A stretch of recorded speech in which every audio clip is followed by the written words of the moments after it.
Good morning વિદ્યાર્થી મિત્રો. ધોરણ 12 સાયન્સમાં પ્રવેશ કરતા વિદ્યાર્થીઓ માટે પાઠક સ્કૂલ વતી હું જોશી જય ફિઝિક્સના ઓનલાઈન લેક્ચરમાં આપ બધાનું હાર્દિક સ્વાગત કરું છું. આપણે ફિઝિક્સના લેક્ચરમાં ચેપ્ટર નંબર 1 વિદ્યુતભારો અને વિદ્યુત ક્ષેત્ર, બરાબર, આ ચેપ્ટર જે છે એનો અભ્યાસ કર્યો છે. આ ચેપ્ટરના થિયોરેટિકલ પોઈન્ટ બધા કમ્પ્લીટ કરી અને હવે આપણે ઉદાહરણના અને સ્વાધ્યાયના દાખલાઓની ગણતરી, આ દાખલાઓની સમજૂતી લઈએ છીએ, બરાબર. તો છેલ્લા વિડીયોમાં પણ આપણે ઉદાહરણના દાખલાઓની સમજૂતી લીધી હતી. આજે જે છે એ રીતના ઉદાહરણનો દાખલો લેવાનો છે, બરાબર. આઈએમપી 4 માર્ક કે 5 માર્કમાં પૂછાઈ શકે, બરાબર. વિદ્યુત ક્ષેત્રની ગણતરી વાળો દાખલો છે. તો જો તો તમને પ્રશ્નમાં એવું આપેલું છે, ઉદાહરણ છે 10⁻8 કુલમ અને -10⁻8 કુલમ મૂલ્યના બે બિંદુઓ વિદ્યુતભારો Q1 અને Q2 એકબીજાથી 0.1 મીટર અંતરે મૂકેલા છે, બરાબર. બે વિજાતીય વિદ્યુતભારો સમાન મૂલ્યના અને વિજાતીય એકબીજાથી 0.1 મીટરના અંતરે મૂકેલા છે. તો આકૃતિમાં દર્શાવેલ A, B અને C બિંદુએ વિદ્યુત ક્ષેત્ર મેળવવાનું છે, બરાબર. એટલે એક ડાયપોલ આપ્યો, ટૂંકમાં તમે એવું કહી શકો કે એક ડાયપોલ આપ્યો, બરાબર. અને આ ડાયપોલ માટે તમને આકૃતિમાં 3 અલગ અલગ બિંદુઓ દેખાડેલા કીધા છે, A, B અને C. તો આ 3 બિંદુઓએ ઉદ્ભવતું વિદ્યુત ક્ષેત્ર મેળવવાનું કીધું છે, બરાબર. કે આ 3 બિંદુઓએ ઉદ્ભવતું વિદ્યુત ક્ષેત્ર કેટલું હશે, બરાબર. તો જો તો આકૃતિમાં આ બે બિંદુઓ વિદ્યુતભારો Q1 અને Q2, બરાબર. બે વચ્ચેનું અંતર 0.1 મીટર, બરાબર. પણ એનું મધ્ય બિંદુ A દર્શાવેલ છે. આ મધ્ય બિંદુ છે ડાયપોલના બે વિજાતીય વિદ્યુતભારોને જોડતી રેખાનું મધ્ય બિંદુ છે. એટલે તો કે આ Q1 થી A આટલું અંતર 0.05, આ A થી Q2 ઈ અંતર એ 0.05, એટલે ટોટલ જે છે એ કેટલું થશે 0.1 મીટર, બરાબર. તો આ બે બિંદુઓ વિદ્યુતભારો વિજાતીય અને તેની વચ્ચેનું અંતર 0.1 મીટર, એ બેના મૂલ્ય આ રીતે, બરાબર. Q1 અને Q2. હવે તો કે તમારે આ A બિંદુ કે જે ડાયપોલનું મધ્ય બિંદુ છે ઈ, પછી આ B બિંદુ જે ડાયપોલની અક્ષ ઉપરનું બિંદુ છે ઈ, અને આ C બિંદુ કે જે ડાયપોલની વિષુવ રેખા પરનું બિંદુ છે, આપણે ભણી ગયા છે આ બધી વસ્તુ, બરાબર. આ 3 બિંદુઓએ વિદ્યુત ક્ષેત્ર મેળવવાનું છે. ડાયપોલના મધ્ય બિંદુએ, ડાયપોલની અક્ષ પર અને ડાયપોલની વિષુવ રેખા, બરાબર. આ 3 બિંદુઓએ ઉદ્ભવતું વિદ્યુત ક્ષેત્ર મેળવવાનું છે, બરાબર છે. હવે આમાં એક પ્રાથમિક માહિતી કે ભાઈ આ B અને C બિંદુ એ ડાયપોલ ની અક્ષ અને ડાયપોલની વિષુવ રેખા ઉપરના ક્રમિક બિંદુઓ છે. તો આના માટે ડાયપોલની અક્ષ અને ડાયપોલની વિષુવ રેખા પર ઉદ્ભવતા વિદ્યુત ક્ષેત્રનું સૂત્ર વાપરી શકાય. પણ 2kp/r³ અને -kp/r³ ઈ સ્વરૂપનું સૂત્ર ન આપી શકાય, બરાબર. ઈ સૂત્રની મદદથી તમે ગણતરી નહીં કરી શકો. શું કામ ઈ સૂત્રની મદદથી ગણતરી ન થાય? તો કે આપણે થિયરીમાં સમજી ગયા હતા કે ભાઈ જ્યારે r is very very greater than a હોય, એટલે કે ડાયપોલના મધ્ય બિંદુથી જે તે અક્ષ કે વિષુવ રેખા પરના બિંદુનું અંતર ઈ, તો કે ડાયપોલના મધ્ય બિંદુથી કોઈ વિદ્યુતભાર વચ્ચેના અંતર a કરતા ઘણું જ વધારે હોવું જોઈએ, તો જ એ સૂત્રનો ઉપયોગ કરી શકાય, બરાબર. બાકી સાદા સ્વરૂપનો તમે ઉપયોગ ન કરી શકો. તો અહીંયા જો તો અંતર r, આ અંતર r, જો મધ્ય બિંદુથી આ B બિંદુ, આ અંતર જે છે એ અંતર r કેટલું થશે 0.1, બરાબર. અને a અંતર કેટલું થશે 0.05. તો r છે એ a કરતા વધારે તો છે, પણ r છે એ a કરતા ઘણું બધું વધારે નથી, બરાબર. બે વચ્ચેનો ડિફરન્સ ખાલી 0.05 મીટરનો છે, બરાબર. એટલે કે 5 સેન્ટીમીટર. તો એ અંતર જે છે એ કઈ બહુ વધારે નથી, એટલે તમે જે છે એ સાદા સ્વરૂપનો ઉપયોગ નહીં કરી શકો. હા, આપણે જે ડેરિવેશન કરતા હતા, સાદુરૂપ આપતા હતા, એમાં જે મેઇન સૂત્ર આવ્યું હતું બરાબર, આર સ્ક્વેર માઇનસ એ સ્ક્વેર હોલ સ્ક્વેર સ્વરૂપનું બરાબર, એનો ઉપયોગ કરીને ગણતરી કરી શકો. પણ 2kp/r³ એ સૂત્ર મૂકી અને ડાયપોલની અક્ષ ઉપરનું વિદ્યુત ક્ષેત્ર મેળવી લઈએ તો એ જવાબ ખોટો પડશે. એટલે આ એક વસ્તુ જે છે એ ખાસ સમજજો બરાબર. R is very very greater than એ નથી એટલે એવું નહીં કરી શકાય બરાબર. બીજું સી બિંદુ જે ડાયપોલની વિષુવરેખા પરનું બિંદુ છે આમાં એવું છે બરાબર. આમાં જે છે એ તમે સીધું -kp/r³ એ સૂત્રનો ઉપયોગ કરીને ન મેળવી શકો બરાબર. તમારે સૂત્રનો ડાયપોલ માટે જે સૂત્ર તારવેલા હતા એનો જ ઉપયોગ કરવો હોય તો r² + s²√3/2 r² + s²√3/2 એ સ્વરૂપનું જે સૂત્ર મળે એનો ઉપયોગ કરવો પડે બરાબર, તો તમને સાચો જવાબ મળે. એટલે આ એક વસ્તુ કન્સેપ્ટ ખાસ ક્લિયર કરજો કે ભાઈ તમારે જે છે એ સૂત્રનો ઉપયોગ કરીને ડાયપોલના સૂત્રનો ઉપયોગ કરીને જો જવાબ મેળવવો હોય તો એનું ઓરિજિનલ સૂત્ર, સાદું સ્વરૂપ નહીં, ઓરિજિનલ સૂત્રનો ઉપયોગ કરીને જવાબ મેળવવાનો બરાબર. કારણ કે R is very very greater than એ નથી બરાબર. એ સિવાય જો તમારે વિદ્યુત ક્ષેત્ર મેળવવું હોય તો સંપર્કપણાના સિદ્ધાંતની મદદથી મેળવીશું બરાબર. તો એક બિંદુએ બે વિદ્યુત ભારો દ્વારા ઉદ્ભવતું વિદ્યુત ક્ષેત્ર બરાબર. તો આપણે આ સંપાતપણાના સિદ્ધાંતની મદદથી જે વિદ્યુત ક્ષેત્ર મળે એ ગણતરી સહેલી પડે પ્રમાણમાં ઓલા સૂત્ર કરતા. સામાન્ય સ્વરૂપ જે ઓરિજિનલ સૂત્ર છે ડાયપોલના લીધે ઉદ્ભવતા વિદ્યુત ક્ષેત્ર એની કરતા આ સંપાતપણાના સિદ્ધાંતની મદદથી મેળવો એ સહેલું પડે. એટલે આપણે પર્ટિક્યુલર આ ન્યુમેરિકમાં આ ઉદાહરણના દાખલામાં સંપાતપણાના સિદ્ધાંતનો ઉપયોગ કરશું બરાબર. ક્લિયર છે? હવે જો તો આગળ તો કે Q1 Q2 બેયના મૂલ્યો છે બરાબર. ડાયપોલ મોમેન્ટની ગણતરી કરેલી છે, જરૂર નહીં પડે બરાબર. તો આ તો જો જરૂર પડે તો મેળવી લઈએ બરાબર. 2a બે વિદ્યુત ભારો વચ્ચેનું અંતર 0.1 એટલે dipole moment P = 2a. Q અનુસાર 2a નું મૂલ્ય 10⁻⁰ Q નું મૂલ્ય 10⁻8 એટલે P નું મૂલ્ય કેટલું થશે 10⁻9 કુલમ * મીટર બરાબર. આ ડાયપોલ મોમેન્ટ 10⁻9 કુલમ * મીટર. અચ્છા, હવે તો કે સૌપ્રથમ એ બિંદુએ વિદ્યુત ક્ષેત્ર લઈએ. એ બિંદુએ ઉદ્ભવતું વિદ્યુત ક્ષેત્ર, કુલ વિદ્યુત ક્ષેત્ર. તો જો આ એ બિંદુએ Q1 અને Q2 બંને વિદ્યુત ભારોથી વિદ્યુત ક્ષેત્ર ઉદ્ભવે. Q1 થી જે વિદ્યુત ક્ષેત્ર ઉદ્ભવશે એ બિંદુએ Q1 થી બહાર આવતી દિશા એટલે એ બિંદુએ Q1 થી બહાર આવતી દિશા એટલે I1 અને Q2 થી ઉદ્ભવતું વિદ્યુત ક્ષેત્ર એ બિંદુએ Q2 ની અંદર જતી દિશા એટલે એ બિંદુએ Q2 ની અંદર જતી દિશા એટલે કે એ બિંદુએ Q1 Q2 બે દ્વારા ઉદ્ભવતું વિદ્યુત ક્ષેત્ર સમાંતર એક જ દિશામાં બરાબર. એટલે પરિણામી જો તમે કહો તો બેનો સરવાળો થાય સદિશના નિયમ અનુસાર બરાબર. બંને સદિશ એક દિશામાં હોય ને એનો પરિણામી જોતો હોય તો બેનો સરવાળો એટલે એ બિંદુએ ઉદ્ભવતું કુલ વિદ્યુત ક્ષેત્રનું મૂલ્ય E1 બરાબર. E1 સદિશ E1 નું મૂલ્ય તો સદિશ E2 નું મૂલ્ય. E1 નું સૂત્ર મૂકીએ કે Q બાય આ અંતર એટલે 0.05 નો વર્ગ પ્લસ અહીં કે Q2 0.05 નો વર્ગ. બીજી એક વસ્તુ કે Q2 જે છે ને ઋણ છે બરાબર, પણ મૂલ્ય લીધેલ છે E2 એટલે ઋણ દિશાની અવગણી નાખી એટલે એ ઋણ ન થાવ ધન મૂલ્ય જ આવે કારણ કે આપણે મૂલ્ય જોઈએ વિદ્યુત ક્ષેત્ર બરાબર.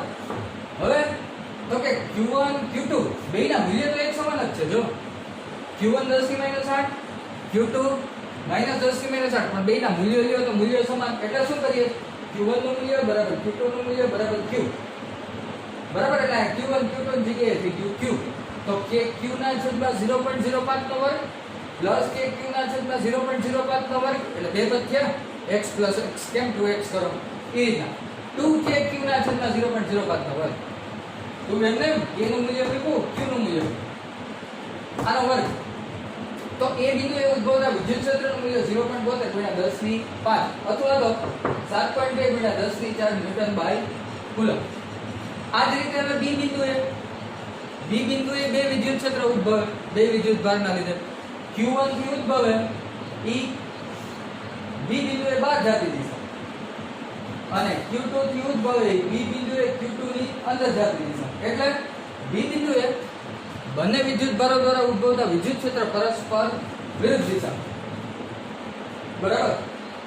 પરસ્પર વિરુદ્ધ દિશામાં હોય એટલે પરિણામી એટલે બેની બાદબાકી એટલે મોટું માઇનસ નાનું, વધારે મૂલ્યવાળું વિદ્યુત ક્ષેત્ર માઇનસ ઓછા મૂલ્યવાળું વિદ્યુત ક્ષેત્ર. તો બેમાંથી વધારે મૂલ્યવાળું વિદ્યુત ક્ષેત્ર કેવું થશે? E1. કારણ કે આ E1 માટેનું અંતર જે છે એ ઓછું, E2 માટેનું અંતર જો ઘણું વધારે. બરાબર? Q1 થી B નું અંતર અને Q2 થી B નું અંતર, બે અંતરની સરખામણી કરો તો Q1 થી B નું અંતર ઘણું ઓછું. વિદ્યુત ક્ષેત્ર અંતરના વર્ગના વ્યસ્ત પ્રમાણમાં હોય. એટલે જેમ અંતર ઓછું એમ વિદ્યુત ક્ષેત્ર વધુ. બરાબર? એટલે Q1 થી ઉદ્ભવતું વિદ્યુત ક્ષેત્ર E1 વધુ હશે અને Q2 થી ઉદ્ભવતું વિદ્યુત ક્ષેત્ર E2 ઓછું. બરાબર? એટલે બેની બાદબાકી કરવાની, મોટું માઈનસ નાનું. એટલે કે EB E1 E2. બરાબર? આ EB મૂકો તો E1 એટલે KQ1, આ અંતર 0.05. બરાબર? 0.05 નો સ્ક્વેર. E2 એટલે KQ2, ફરીથી મૂલ્ય છે એટલે ઋણ નિશાની એવું ગણી નાખીએ, ખાલી Q2 KQ2. અને હવે આ અંતર લેવાનું Q2 થી B સુધી, તો 0.05 પ્લસ 0.05 પ્લસ 0.05 એટલે 0.15 નો વર્ગ. બરાબર? Q1 Q2 બેના મૂલ્ય તો એક સમાન જ છે. બરાબર? ઋણ નિશાની અહીંયા ઓગળી નાખી Q2 મૂલ્ય છે, તો એ બેને કોમન લઈએ. K અને Q1 Q2 ની જગ્યાએ Q મૂકી દો આની જેમ. બરાબર? એ બે કોમન લઈ લો એટલે K નું મૂલ્ય 9 × 10 થી 9. Q1 Q2 ની જગ્યાએ Q = 10 થી -8. બરાબર? હવે આ કોમન આવી ગઈ પદ. હવે હું કીધું છેદમાં ઇન્ટુ 1/0.05 નો વર્ગ એટલે ઇન્ટુ 1/0.05 નો વર્ગ એટલે 25 × 10 ની -4 અને 0.15 નો વર્ગ એટલે 225 × 10 ની -4. બરાબર? ઓકે. હવે તો કે આપો સાદું, આ થઈ ગયું 90 ગુણ્યા આ થઈ ગયું આ 1/25 × 10 ની -4 એ 400 થશે. બરાબર? અને 1/225 × 10 ની -4 એ 44.4 થશે. એટલે તમને આ બેનો તફાવત ગુણ્યા 90 એ મળશે 32,004 અથવા તો 32,004. બરાબર? એને ઘાતના સ્વરૂપમાં દેખાડીએ તો 4 પોઈન્ટ શિફ્ટ કરી નાખો, 1 2 3 અને 4, 3.2 × 10 ની 4 ન્યૂટન બાય કુલમ. આ તમને શું મળ્યું? બી બિંદુએ વિદ્યુત ક્ષેત્ર નું મૂલ્ય. હવે સી બિંદુએ, હવે આ સી બિંદુએ ઉદ્ભવતું વિદ્યુત ક્ષેત્ર જો એમાં બે વિદ્યુત ભારોથી જે વિદ્યુત ક્ષેત્ર ઉદ્ભવે છે ને એની વચ્ચે કઈક કોણ છે. બરાબર? તો જ્યારે બે સદિશો વચ્ચે કઈક કોણ હોય, જ્યારે પરિણામી સદિશ જોતો હોય તો ઈ બે સદિશો વચ્ચેના કોણનું મૂલ્ય તમારે મેળવવું પડે. તો પહેલા તો આ મૂલ્ય મેળવવું પડશે. તો જો આ સી બિંદુનું વિદ્યુત ક્ષેત્ર જોઈએ, આ Q1 ધન વિદ્યુત ભારથી ઉદ્ભવતું સી બિંદુનું વિદ્યુત ક્ષેત્ર બહાર આવતી છે. -Q2 વિદ્યુત ભારથી સી બિંદુએ ઉદ્ભવતું વિદ્યુત ક્ષેત્ર Q2 ની અંદર જતી રહે છે. બરાબર? હવે આ બે સદિશો, આ બંને સદિશો જે છે ઈ કોઈ એક જ બિંદુએથી ઉદ્ભવે. બરાબર? હવે આ બે સદિશોનો પરિણામી સદિશ જોતો હોય ખાલી સરવાળો ખાલી બાદબાકીથી ન મળે. 11મા ધોરણ પ્રમાણે જ્યારે બે સદિશો કોઈ એક જ બિંદુમાંથી ઉદ્ભવતા હોય ત્યારે એનો પરિણામી સદિશ મેળવવા માટે શું કરવું પડે? તો કે પરિણામી સદિશ મેળવવા માટે સમાંતર બાજુ ચતુષ્કોણના નિયમનો ઉપયોગ કરવો. બરાબર? ઈ નિયમનો ઉપયોગ કરવા માટે બે સદિશો વચ્ચેનો કોણ જોઈએ તો ઈ મેળવવો પડશે. ઈ મેળવવા માટે શું કરીએ? તો કે આ ખૂણો થીટા ધારી લઈએ. પેલા આ બાજુનો જે કાટકોણ ત્રિકોણ છે ને એનો ખૂણો થીટા, એનું સાઈન મૂલ્ય લ્યો તો સાઈન થીટા એટલે સામેની નાછેદમાં કર્ણ. બરાબર? એટલે કે સાઈન થીટા બરાબર સામેની 0.05 કર્ણ 0.1, 1/2. 1/2 એટલે થીટા કેટલો હોય? 30. એટલે આ 30. હવે આ ખૂણા માટે તમે ગણતરી કરો તો એવું થશે. જો આનું સાઈન મૂલ્ય લ્યો તો સામેની બાજુ 0.05 કર્ણ 0.1 એટલે 1/2 ફરીથી આ 30, આ 30 એટલે આ આખો ખૂણો 60 ડિગ્રીનો થયો. સી બિંદુએ બનતો આ આખો ખૂણો. બરાબર? Q1 C Q2 એવો ત્રિકોણ ધાર લ્યો તો સી બિંદુએ કુલ ખૂણો થશે 60 ડિગ્રી. બરાબર? હવે તો કે આ ખૂણો જે છે 60 ડિગ્રી તમારે મેળવવાનો છે, આ ખૂણાનું મૂલ્ય મેળવવાનું. બરાબર? તો આ E1 આ એક સદિશ જે આખો ખૂણો 60 ડિગ્રીનો છે.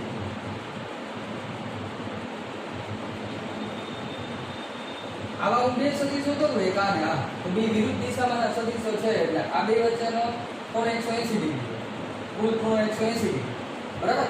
એમાંથી આ ખૂણો 60, તો બાકી બે જોઈએ 120 જોઈ, 120 પ્લસ 60 બરાબર 180 ડિગ્રી. જે આખો ખૂણો મેં દેખાડ્યો છે 180, આ આખો ખૂણો 180 ડિગ્રી હોય, બરાબર.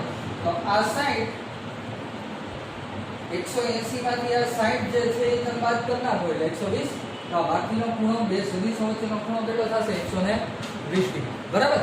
એટલે એના ઉપરથી એ આઈડિયા એવું બે સદિશ વચ્ચેનો કોણ 120 ડિગ્રી. હવે તો કે સી બિંદુનું પરિણામી વિદ્યુત ક્ષેત્ર, તો સમાંતર બાજુ ચતુષ્કોણના નિયમ પ્રમાણે જ્યારે કોઈ એક બિંદુએ બે સદિશો એક જ બિંદુમાંથી ઉદ્ભવતા હોય ત્યારે એનો પરિણામી સદિશ નું મૂલ્ય એટલે પહેલા સદિશનો વર્ગ પ્લસ બીજા સદિશનો વર્ગ પ્લસ 2 ગુણ્યા પેલો બીજો સદિશ ઇન્ટુ બે સદિશ વચ્ચેના ખૂણાનું કોસ મૂલ્ય નું વર્ગમૂળ, આખા પદનું પાછું વર્ગમૂળ. એટલે EC સી બિંદુએ ઉદ્ભવતા વિદ્યુત ક્ષેત્રનું મૂલ્ય EC બરાબર E1² + E2² + 2E1 E2 cos θ raised to 1/2, બરાબર. હવે તો કે E1 એનું સૂત્ર તમે લ્યો તો KQ1 ના છેદમાં અંતર 0.1, E2 નું સૂત્ર લો તો KQ2 ના છેદમાં અંતર 0.1 નો વર્ગ. Q1 Q2 ના મૂલ્ય તો એક સમાન છે, બરાબર. એટલે E1 E2 બેયના મૂલ્ય તો એક સમાન જ થશે, કારણ કે વિદ્યુત ભારો સરખા, અંતર સરખું, તો K તો અચળ છે. એટલે બંને E1 અને E2 ક્ષેત્રના મૂલ્ય C બિંદુ એક સમાન. એટલે E1 બરાબર E2 બરાબર E ધાર લઈએ તો મૂકો તો E1 ની જગ્યાએ E2, E2 ની જગ્યાએ E2, E2 + E2 એટલે 2E2, બરાબર. પ્લસ 2 E1 E2, E1 ની જગ્યાએ E, E2 ની જગ્યાએ E એટલે 2E2 cos 120, બરાબર. એટલે આખું પદ આવું થઈ ગયું 2E2, આ બેનો સરવાળો, આ બેનો ગુણાકાર એટલે E2, પાછું plus 2E2 cos 120 degree raised to 1/2, બરાબર. એટલે આ 2E2 એટલે cos 120 ડિગ્રી એટલે -1/2, એટલે આ 2 અને આ 120 ડિગ્રીનો 1/2 આવે કેન્સલ, માઈનસ નિશાની આવે એટલે 2E2 - E2 raised to 1/2, 2E2 - E2 એટલે E2 એનું વર્ગમૂળ એટલે E. તો મૂકો હવે E નું સૂત્ર KQ/R², K નું મૂલ્ય 9 × 10⁹, Q નું મૂલ્ય 10⁻8, બરાબર. અને R અંતર કેટલું છે 0.1 એટલે 10⁻1 નો વર્ગ તો 10⁻2. તો C બિંદુએ ઉદ્ભવતા વિદ્યુત ક્ષેત્રનું મૂલ્ય 9 × 10⁻3, બરાબર. આ બે આવી જાય ઉપર એટલે 9 ને 2 11, 11 માંથી 8 જાય તો 3 એટલે 9 × 10⁻3 ન્યૂટન/કુલમ જેટલું મળે, બરાબર. તો આ ડાયપોલના લીધે અલગ અલગ ત્રણ બિંદુએ ઉદ્ભવતા વિદ્યુત ક્ષેત્ર ના મૂલ્યની ગણતરી થઈ, બરાબર. આયમી દાખલો પણ સમજવાનો, આના સ્ટેપ જે છે એ ગોખવા નથી, આપણે સમજવાનો કે ભાઈ શું કામ સંપાતપણાના સિદ્ધાંતનો જ આમાં ઉપયોગ કર્યો, શું કામ ડાયપોલના લીધે ઉદ્ભવતા વિદ્યુત ક્ષેત્રના સૂત્રનો ઉપયોગ ન કર્યો, બરાબર. એકી વસ્તુ પ્લસ આખી પેટર્ન કે કઈ રીતના ગણતરી કરીએ છીએ, બરાબર. એ બિંદુ, બી બિંદુ, સી બિંદુ, એ બિંદુએ બંને ક્ષેત્રો એક જ દિશામાં એટલે સરવાળો, બી બિંદુએ બંને ક્ષેત્રો વિરુદ્ધ દિશામાં એટલે બાદબાકી, સી બિંદુએ બંને ક્ષેત્રો વચ્ચે કોણ એટલે સમાંતર બાજુ ચતુષ્કોણનો નિયમ, બરાબર. E1 E2 બેયના મૂલ્ય એક સમાન જ થશે જો અંતર એક સમાન હોય તો સી બિંદુ માટે. તો આ બધી વસ્તુ જે છે એ સમજી લો એટલે આવી પેટર્નના બધા જ દાખલાઓને MCQ તમે આરામથી ગણી શકો, બરાબર. તો ફિઝિક્સમાં હંમેશા દાખલાઓ જે છે ને એને સમજવાના. તમને જે પ્રશ્ન આપ્યો એના ઉપરથી સ્ટેપ સમજવાના કઈ રીતના કરવાના, બરાબર. કોઈ બી સ્ટેપ જે છે એ યાદ રાખીને ગોખીને ગણતરી ચાલુ કરી દો, એવી રીતની જે છે એ ટેવ નહીં પાડવાની, તો થોડીક અલગ વેરિએશન વાળી કોઈ પણ વસ્તુ આવશે ત્યારે તમે એનું સોલ્યુશન નહીં કરી શકો, બરાબર. તો અત્યાર માટે આ એક એક્ઝામ્પલ, હજી નેક્સ્ટ વિડીયોમાં આપણે એક્ઝામ્પલ, સ્વાધ્યાયના દાખલા, MCQ એની ગણતરી ચાલુ જ રાખશું. અત્યાર માટે stay at home, stay safe, thank you.